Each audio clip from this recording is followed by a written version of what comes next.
এই যে তোর ধরেছে কেন ছোট কালী আমাদের তুই আমার কাছে ভিডিও রয়েছে, তুই এর আগে 4-5 বার স্বীকার করেছিস, সত্যি কথা বল। 4-5 দিন আর 2 দিন একই। চোর ধরা পড়েছে, এটাই তো সাধারণ খবর। কিন্তু যদি বলি সেই চোরকে মারধর না করে গলায় পরানো হলো ফুলের মালা। নড়াইলে ঘটে গেল এমন এক ঘটনা যা আপনাকে অবাক তো করবেই, ভাবতেও বাধ্য করবে। দেখ তোরে কেউ ভালোবাসাতে মাথার লোক দেখছিস মালা নিয়ে এসে তোরে বরণ করবে বলে, ওই দেখ দেখছিস। সমাজে যখন তুচ্ছ কারণেই মানুষ আইন নিজের হাতে তুলে নিচ্ছে, গণপিটুনিতে প্রাণ যাচ্ছে একের পর এক, ঠিক তখনই নড়াইল দেখালো এক ভিন্ন পথ, এক ব্যতিক্রমী প্রতিবাদ। আজকে ভয় লাগে, আবার কোষ ভয় লাগে তোরে কি মারতে হবেন?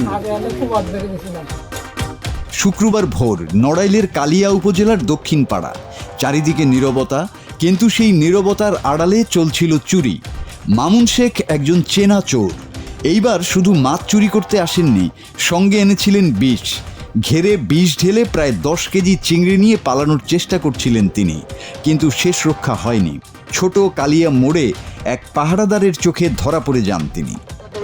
এই তোর নাম কি? নাম কি তোর? বাপের নাম কি? বাড়ি কোথায়? এখন প্রশ্ন, তারপর কি হলো? গণধোলাই? রক্তাক্ত প্রতিশোধ? না, এখানেই নড়াইল লিখল নতুন গল্প।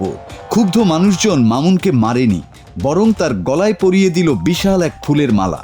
হ্যাঁ, ঠিকই শুনছেন, চোরকে দেয়া হলো জামাই আদর। সামনে বসিয়ে ভিডিও, চারপাশে মানুষের হাসি। মামুন নিজেও হয়তো বুঝতে পারছিলেন না তিনি কি অপমানিত হচ্ছেন নাকি কোনো অদ্ভুত সম্মান পাচ্ছেন।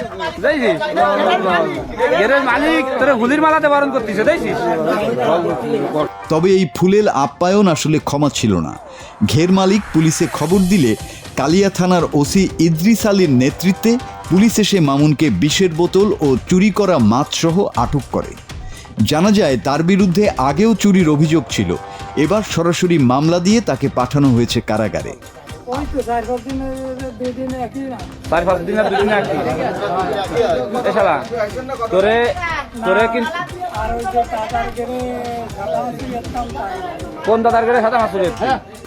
নড়াইলবাসী দেখিয়ে দিল, রাগ থাকলেও আইন নিজের হাতে তোলা জরুরি নয়। কখনো কখনো ব্যতিক্রমী প্রতিবাদী সবচেয়ে শক্তিশালী বার্তা দেয়। তাহলে বলুন তো, ফুলের মালা আসলে কি ছিল? অপমান নাকি সচেতনতার নতুন ভাষা? মাসুদ হাসান, বাংলা টিভি।